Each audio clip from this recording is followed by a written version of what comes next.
गुरुवार महाकुंभरे प्रधानमंत्री मोदी नाम एक चिठी लेखा जाइथिला। ए चिठीटी रक्तरे लेखा जाइथिला। एथिरे प्रधानमंत्री मोदी को बांग्लादेश एवं पाकिस्तान रे हिंदू माननकु सुरक्षा देवा पई सामरिक कार्यानुष्ठान ग्रहण करने को कहा जाइथिला। ए चिठीटी कोनोसी साधारण व्यक्ति किंबा संतଙ୍କ द्वारा लेखा जाई नथिला, बरं जुन्ना आखारार महामंडलेश्वर जेती नरसिंहानंदଙ୍କ द्वारा लेखा जाइथिला। एबे से तांको चिठी रे अन्य संत मानक दस्तखत नेउछंती, जहा द्वारा से ए चिठीर वार्ता को विपुल समर्थन सहित प्रधानमंत्री मोदी निकट में पहुंचाई पारिबे। तेबे यह प्रथम थर नुहे जे जेती नरसिंहानंदଙ୍କ नाम खबर रे आसुछि। से तांकर विवादीय बयान पाई प्राय प्रतिदिन शिरोनाम रे रही थांती।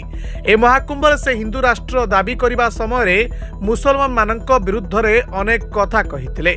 मुसलमान जनसंख्या निरंतर वृद्धि पाउछि बोली दाबी करी से कहिथिले जे यदि परिस्थिति परिवर्तन न हुए तेबे 2035 सुधा भारतर प्रधानमंत्री मध्य मुसलमान होइजिबे एवं परवर्ती 20 वर्ष मध्य से 50% हिंदूंक धर्मांतरीकरण करिबे। से हिंदू माननकु 4 ରୁ 5ଟି संतान जन्म करने को बाध्य एवं निवेदन करथिले एवं पूर्वतन राष्ट्रपति अब्दुल कलाम आजाद को विषय रे अबांतर बयान देथिले। मात्र 2 मास पूर्वे मोहम्मद को विरुद्ध रे विवादीय मंतव्य देथिले, जहा हंगामा सृष्टि करथिला। महिलांक विरुद्ध रे असाइन मंतव्य देबा पई तांको विरुद्ध रे एक एफआईआर मध्य रुजु होईछि।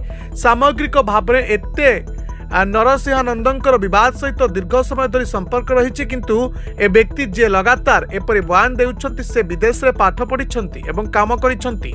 जेती नरसिंहानंद प्रकृत नाम दीपक त्यागी। से जने इंजीनियर। से रूसिया रे इंजीनियरिंग पढ़िथिले एवं ब्रिटेन समेत अन्य किछि देश रे मध्य काम करिथिले। एहा पर से भारत फेरी आसीथिले। देश को फेरिबा परे से प्रथमे समाजवादी पार्टी रे जोग दैथिले एवं परे संतଙ୍କ पथ ग्रहण करिथिले। Report Dinalipi live. Dinalipi live को एबे ही लाइक शेयर सब्सक्राइब करंतु।